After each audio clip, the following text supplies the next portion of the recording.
welcome to Win TV. I'm your host, Denise Rolark Barnes, and I am so excited to have with us today Dr. Ron Daniels, president of the Institute of the Black World 21st Century. And, he is no stranger, especially to Black America. And we're excited because of the Black World Conference that's coming up very soon in Baltimore. And so I'm talking about it now, but we want to see you there next week. Dr. Daniels, how are you? I'm doing fine. And let me just commend you for just staying on the course and on the mission with the Black press and all of the related things that you and your family have been for so many years. It is incredibly important. So I am just honored to be with Denise Rolark Barnes. Well, gosh, I feel special. Thank you, thank you, thank you. But let's talk about the state of the Black world, and well, let's first talk about the organization that you've been running for so long, the Institute of the Black World. You've traveled to different parts of the country. You've had conferences in different cities across the country, really bringing a wonderful panel of I'd say experts on the life for Black America in this country. I mean, why do you do this, Dr. Daniels? What inspired you to start this organization, and what is it you're trying to accomplish with it? Well, really, this is a continuation of a mission, really. I mean, this is the Institute of the Black World 21st Century is the culmination of more than a half century now, almost 60 years of advocacy. I really started this work when I was a youngster with the NAACP, and I'm about 13, 14, 15 years old. So I've been on this journey virtually all of my life. And I won't bore you with all of the different incarnations of that work.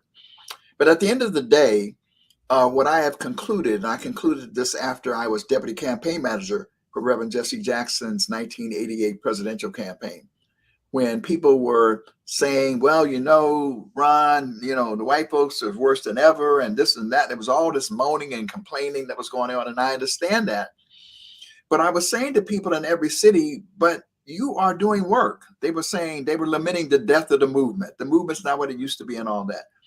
And what I observed, Denise, is that there were movements taking place in every city. The problem is, even within the cities, the people who were doing the work were not collaborating with each other, let alone from city to city. So really the sort of the baseline of the Institute of the Black World 21st Century is not a particularly brilliant idea. It is the notion that we are each other's best assets, that we are each other's best teachers. And that to do that, however, we need to break out of our silos and contribute and share with each other, do specialization, division of labor, be organized in the way that we do things. So what we've evolved is this notion of promoting a culture of collaboration to heal and empower Black families, communities, and nations. So what IBW does is we specialize in convening result-oriented gatherings, not just meeting for the sake of meeting, though that is important. They're inspirational. Even a bad meeting, people meet each other and they get to know each other, and that is good. But we always it's always results-oriented. And so just to give you a couple of quick examples, we got involved because we understood that the war on drugs, as documented by Michelle Alexander, was a war on us. Mm-hmm. And we didn't know all the players and all the different things. We began to have town hall meetings in three basic cities, Washington, D.C., Baltimore, Pittsburgh, to educate people about the war on drugs and why we needed to become engaged and why there were things that people perhaps hadn't considered before that they needed to do in order to talk about ending the war on drugs. And at the end of that educational process, we asked people, well, wait a minute, how many of y'all meet with each other? And almost none of them did. So what we did was in these three cities create what we call justice collaboratives. Mm-hmm. We just asked you, would you just come together and meet 4 times a year to exchange information? Right. And then figure out what the issues are. And then can you figure out joint work that you can take? And so we have a whole series of collaborations of this type that really characterize the work that we do with IBW. The largest collaboration we do are the State of the Black World conferences. And of course, we're now talking about the 5th one. And by the way, we're doing it in a way that is really the sort of the rescheduled 20th anniversary of the founding of IBW, which really began in 2002 in Atlanta. But because of COVID, we wanted to make this an in-person gathering so we could embrace each other, hug each other, and network with each other. People choose to do that. So actually, we would have had the conference in November, but we said, we want to make sure it's safe. So that's why we rescheduled it for Baltimore, April 19th through the 23rd. So when you talk about collaboration, which that's something that I've observed, and we know it's a part of what you do. I mean, you're talking about civil rights organizations across the board. People that for those of us in the media, we get a press release from this person, a press release from everybody saying something about whatever that issue may be.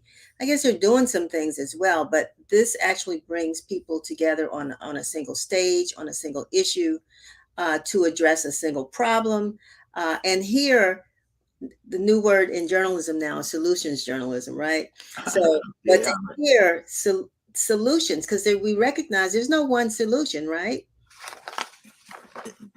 So these groups come together and talk about solutions to problems that they're working on, but at least you can be in one place to hear, because of the collaboration, how that's working. Am I characterizing that properly? You're right. And when I use the word, because I'm also a professor, I've done some teaching and all that.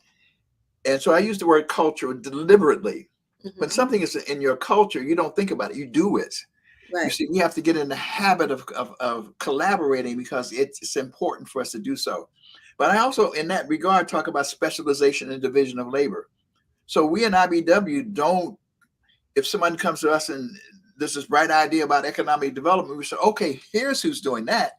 Hmm. Somebody says, well, this we need to talk about voter registration. Oh, so do you know Melanie Campbell? Do you know Barbara Arnwine? You see what I'm saying? We do not then launch a voter registration initiative Right. because we say there are people who specialize in that and they know how to do it. Join them and help. And none of it's perfect, and we will learn from each other. And through that learning process, we will make ourselves better.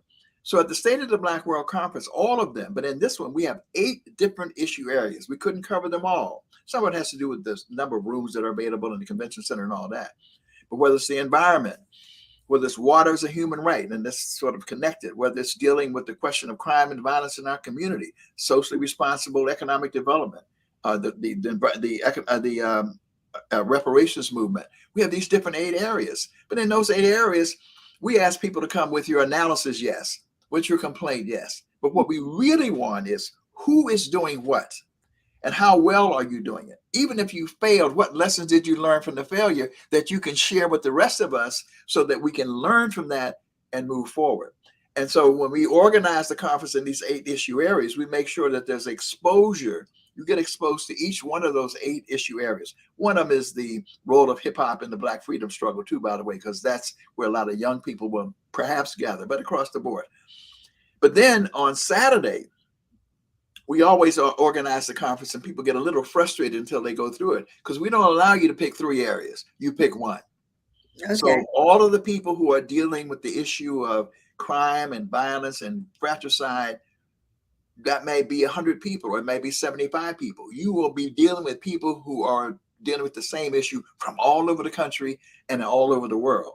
And your challenge is, the task is to present. We always have people who are doing effective work in those areas.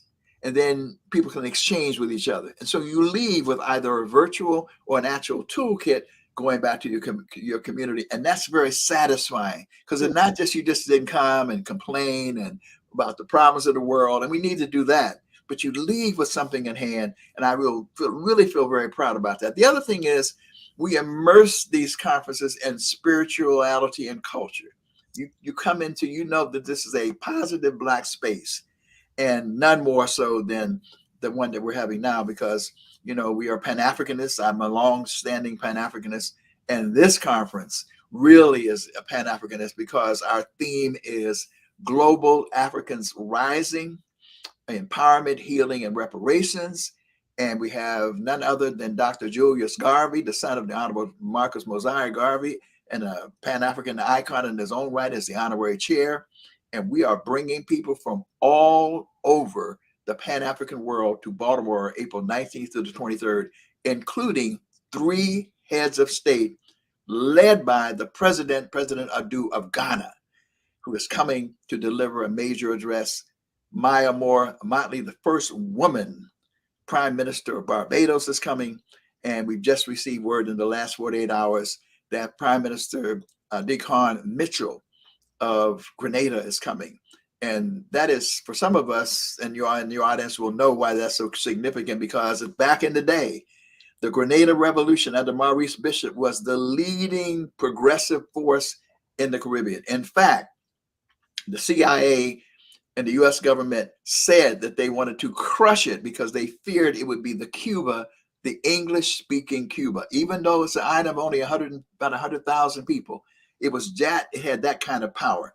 And of course, Don Rojas, who was the press secretary for Maurice Bishop, who still is alive. He is so thrilled. And so, because this new prime minister has said next year, they're going to have a whole week devoted to the memory of Maurice Bishop, and the prime minister is coming to deliver a tribute to Maurice Bishop at the State of the Black World Conference. I'm wondering, and this is kind of off topic a little bit, but the vice president just returned from a trip to Africa. She had an event at the National Museum of African American History and Culture yesterday to reflect on her visit and to talk about some of the things that you talked about. I mean, being reminded of the atrocities of the slave trade, and just how the continent is growing and what the opportunities are there. It was almost as if she was giving a Pan-African speech. Right.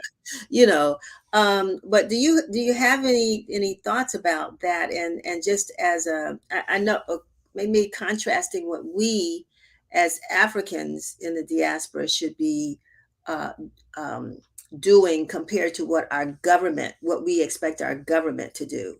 Is there a conversation about that? Well, there always is. And in fact, one of we were reflecting just this week on the loss of Randall Robinson, for example. Right. And there's a long standing tradition. That's why not only is Garvey, Du Bois, even Martin Luther King, people forget Martin Luther King was, I think, actually in Ghana at the declaration of its independence. So there's always been a long standing history going all the way back, dare I say, to the founding of the African Methodist Episcopal Church. It wasn't the colored church, it was it was very to Africa. And so our role really is to impact US policy in order to make sure that Africa grows and develops. Because as Du Bois said, Africa is the richest continent on the face of the earth. And so one of the reasons why they had the US Africa summit that they just had. In fact, there is this afternoon, there's a person from that group that I'm meeting with next, actually, because it's caught their attention that we're bringing all these people here. Excellent. And so our role is, and that's why I'm so glad the vice president went.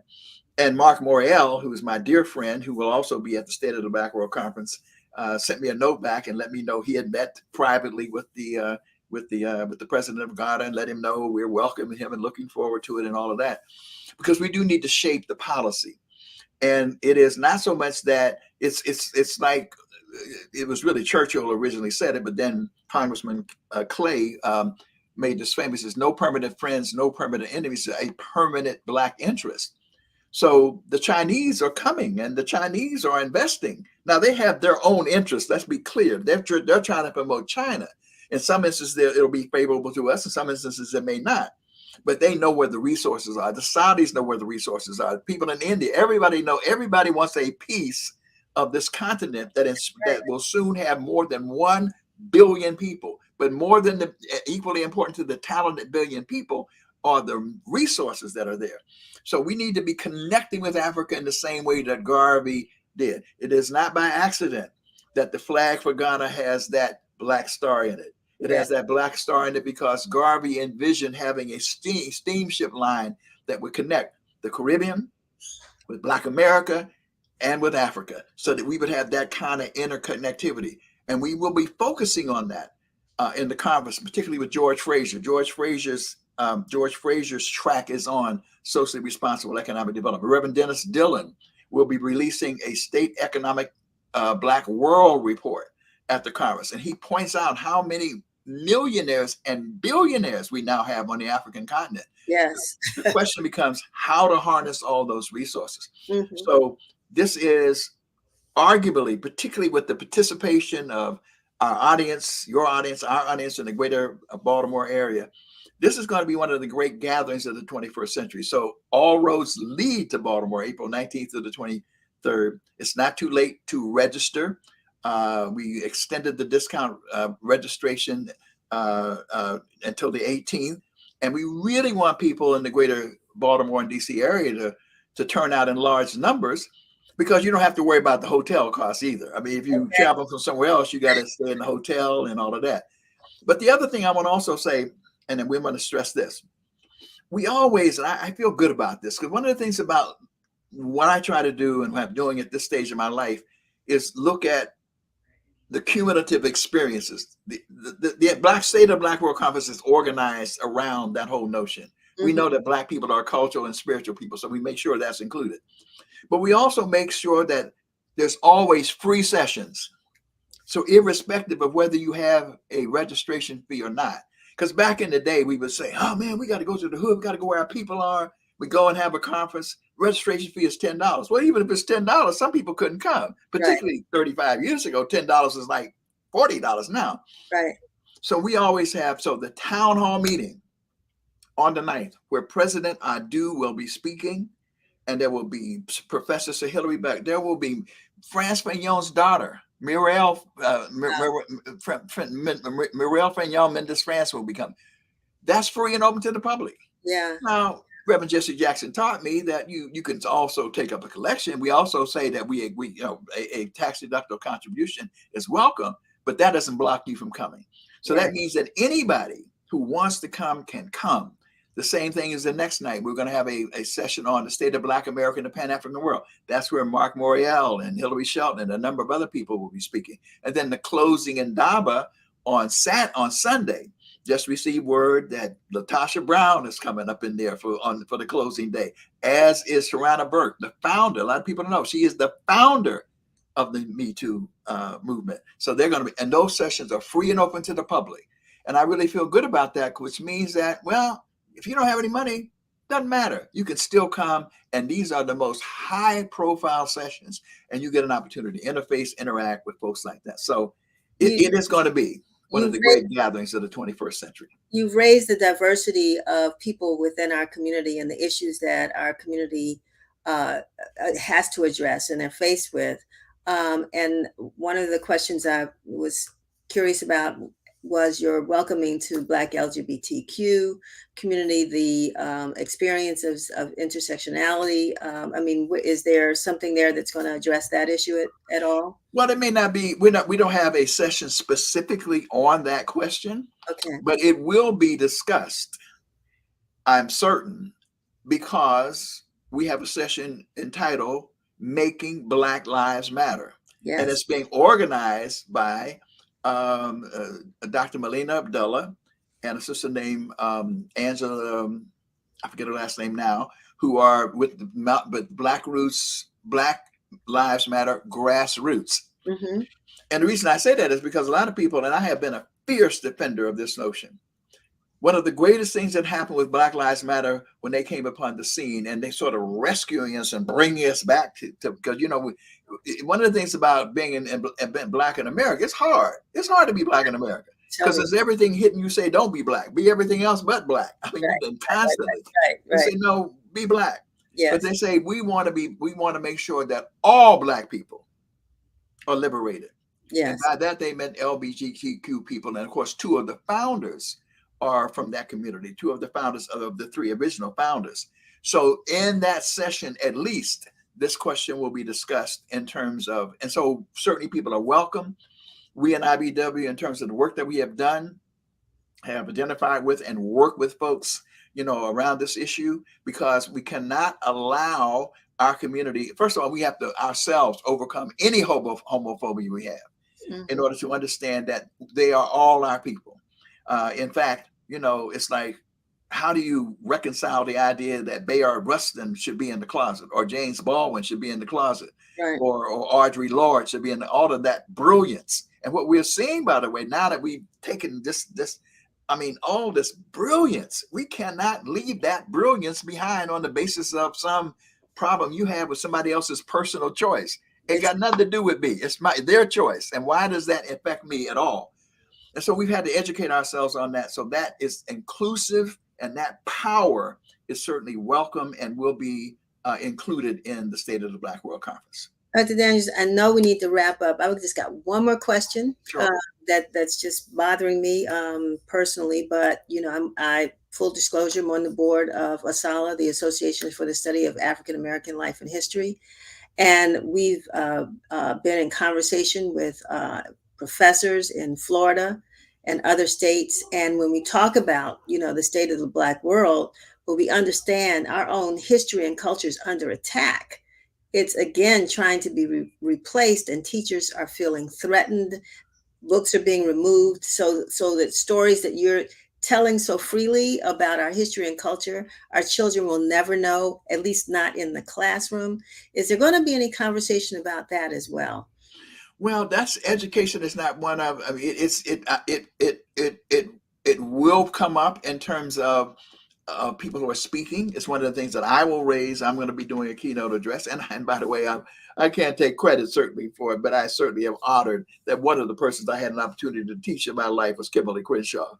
I taught her at Cornell University, and of course, she was one of the architects of critical race theory, and we are going to be presenting her well, she probably have somebody else receptive for it, but we're presenting her with the Legacy Award. Nice. But we certainly want to make it clear that this issue is crucial. And one of the things I like is I saw somewhere somebody said we should withhold our patronage from Florida, and to make the point. And we in IBW were just a little small voice. But when Trayvon Martin was killed, that's one of the first things we said is let Minnie and Mickey play with themselves for a while. Mm-hmm. And by that we meant everybody, almost everybody, whatever we say about it, everybody goes to Disney World, right? I mean, this is one of the experiences. And that's a huge amount of resources that we pump into Florida. And then there's Florida orange juice, there's all kind of things, and vacations and so forth. The holidays, the spring breaks and all that. We need to have an economic sanctions campaign against Florida. Withhold our patronage, only supporting Black hotels and Black-owned businesses. But if we stop and let make it be known we ain't going, that we let Mickey and Minnie play with themselves, all of a sudden you find that people's tune begin to change. I remember that same Governor Pence, or one of the governors out in Indiana, had a whole thing about LBGT communities, and they were going to. It may have been about the bathrooms or something. They had, and they had the big basketball tournament, the March Madness was getting ready to go out there, and they said we ain't bringing it. All of a sudden, it was like Michael Jackson doing the moonwalk. Well, we didn't really. I mean, so you understand? We have that power in our hands. And Martin Luther King, by the way, we just celebrated the 50th anniversary of his martyrdom on Tuesday, I guess. Yes. Uh-huh. A lot of people don't remember. In that mountaintop speech, he took a whole section out of that speech to talk to his peeps. And what he was saying was, look, you got to use what's in your hand. That if a seal test milk, he mentioned it, Wonder Bread and Coca-Cola. He said, if they're not hiring our people, if they're not treating our people right, then they don't deserve our business. In fact, he said, we need to learn to distribute the pain, right? So King was down with that proposition. That's what Montgomery was all about. And Right. we need to remember that lesson, but do it strategically, because very often when people talk about boycotts, we have people, they want to talk about boycott everything at once. You can't do that. You have to be strategic and gathering your forces. And once you take one or two targets down and they know you're serious, everybody else falls in line. So the bottom line is, yes, we need critical race theory. It needs to be in public education, not just for us. What really needs to happen is there's a whole group of people outside of the Black community who need to understand not critical race theory, because critical race theory is a whole nother thing, but they need the education. They need to understand the nature of what Black studies is all about, because it's really about being honest about history. And Mhm. once that happens, there is no sense of superiority and inferiority. Then we can look at each other as equals, because we also want to know what's happening in the history of Latino people and Asian people and the history of this country in general. It's just that it's been a sanitized history, and that history has not worked in the best interest, really, of the American people in general, because you got a whole lot of white folks out here who are working out here, as our folks used to say, poor as church mice, who should be alive with us, but they don't want to be alive to us because we black, and they're suffering. They're Yes. putting a razor through their own neck on the basis of skin color, which is ridiculous, because that means those who are really in power are able to exploit them in their own best interest, and those who have wealth and power and privilege therefore are able to survive in a way that ought not be to be the case. So history is important, culture is important. In fact, Dr. Maulana Karinga has said culture is the key crisis in black life. Even our sisters and brothers in the street who are turning on each other, a critical part of that is to reintroduce themselves and to the value that we have as a people. That is not to speak to the superiority of any race over another. It is just to validate our own history. And when you do that with programs like A.T. Mitchell, who has Man Up out of the East New York, and others who have culture and history as a fundamental ingredient, we find that fratricide and that violence is turned down, particularly when you can couple it with education and economic development, entrepreneurship, and jobs.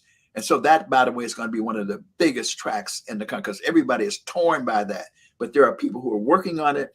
And at the heart of it, really, is this question of self love, self knowledge, and knowledge of self, as we saw with El-Haj Malik, El-Shabazz, and many others, then propels one into a whole different perspective on who we are as a people. So again, all of that will be wrapped up and encapsulated in State of the Black World Conference 5. And by the way, it is also going to be the rescheduled celebration of a special birthday, because April 26th of last year, I celebrated my 80th birthday. We Wow. couldn't do it at the conference this year, so I'll be just shy of 81. We'll do 80 plus one at the conference in terms of the commemoration and celebration of that as well. Well, we can only hope to be as blessed as you've been, to be still be as active, to still have, the state of mind, to still have the purpose within your heart, to work on behalf of Black people at 80 plus 1 years old. It's a blessing to us, and a blessing that to the community that we have this conference that's coming up. Again, I hope everybody will be there. I think we've had a taste of what we can expect, so we can multiply this times what, 3 days? Oh, well, it's 5 days actually. We start on Wednesday and we conclude on Sunday, and we decided that it just you just couldn't do all the things we needed to do in the typical come in on Friday, leave on. So not everybody will be able to make it all, but we hope as many people as possible will make it. And let me just quickly say on the latter point, I am very conscious. In fact, in my book, um, Still on This Journey, The Vision and Mission of Dr. Ron Daniels, I clearly state that I see myself standing in for some of the people in the greater DC area that many of you know. Ron Walters and I were just like this. And I Yes. think about Ron Walters in that regard. I Yeah. think about Damu Smith Mm. just like this, because he and I were tight. So, I'm glad that I'm still alive and able to carry on in their memory and in their behalf. And I will try to represent, as long as I'm standing, I'm going to be representing. Well, we're counting on it. Thank you so much, Dr. Ron Daniels, for being with us. And we look forward to hearing more about the conference and, what's next with you. Any more books? Anything else that's on your plate? Well, I think what we're going to be doing now primarily is this conference is really the crown jewel for IBW that Okay. I've been working on for this past 20 years. We're trying really with our distinguished chairman, Rick Adams, and many others. We have a team of younger people that we're trying to work through this transition, because we have to have a transgeneration or Yeah. transfer of leadership. And so that's the next project. So I can just be freed up, and, I can just go around and do lectures and tell war stories, and and the good stuff like that about how the movement was, what mistakes we made, the victories we had, and why we did them. That's what I really enjoy more than anything else. So now it is about passing it on to the next generation. Wonderful. Dr. Daniels, again, thank you very much for being with us here on Win TV, and wish you the best. It was my privilege. Thank you.